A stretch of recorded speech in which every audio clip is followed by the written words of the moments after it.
जय जगन्नाथ प्रिय दर्शक बंधु समस्त को आवर एजुकेशनल चैनल तरफ हार्दिक अभिनंदन एवं शुभकामना ज्ञापन करुँची जगन्नाथ पाखे प्रार्थना करेंगे समस्ते भले रुहतु हस खुशी रुहतु शांतिपूर्ण निरव और सुस्थ जीवन यापन करूँ।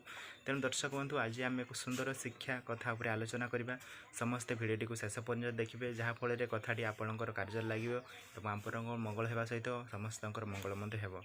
तेणु कथाटी हूँ दर्शक बंधु दुब घास परी सहिबा शिख जेपरी दुबघास लोकों पादरे दली हो जाए खरारे सुखी जाए और लंगल मुनरे मध्य उपुड़ी जाए दुबघास किंतु टिके वर्षा पानी पड़े पुणी दुबघास कणी जाए से तो यह भगवान कार्य लगे।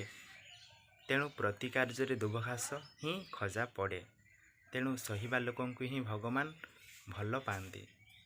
बोध हुए यही सुंदर कथाटी समस्त को भल लगी तेणु यही सुंदर कथाटी को समस्ते कार्य लगे और उपकृत हेबे और समस्त को जलैबे जहाँफल आपंकर मंगल होगा सहित समस्त मंगल हो।